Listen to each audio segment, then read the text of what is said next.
I'm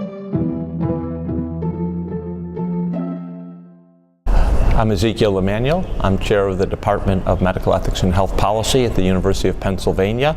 I've also just completed a book, Prescription for the Future, about 12 transformational practices for highly effective medical organizations. They range everything from how you schedule patients and make sure that they come in on the same day, to actually how you room patients, how you take a patient from the waiting room to the exam room, and the things you can do to actually dramatically improve their quality just in that short period of time.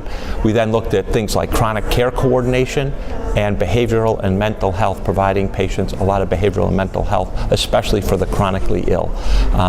We don't expect every healthcare organization can adopt all 12 right away. No one can.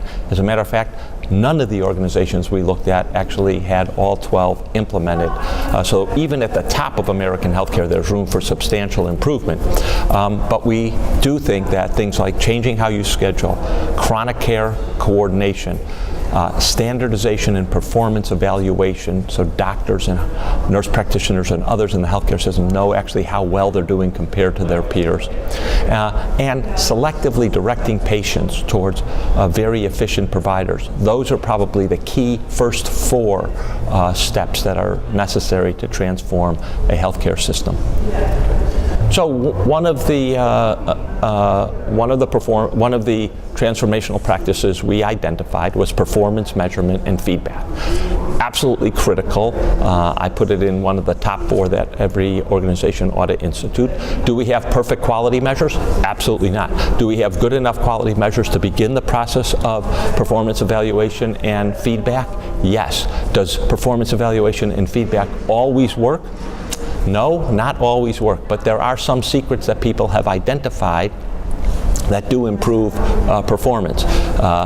Getting doctors to buy into the metrics. So I don't think any PCP has any argument that having a hemoglobin A1C under 7% is good, or having a blood pressure in the normal range is critical. And those are serious substantive outcomes. And so I think you get agreement on that. Then you measure patients.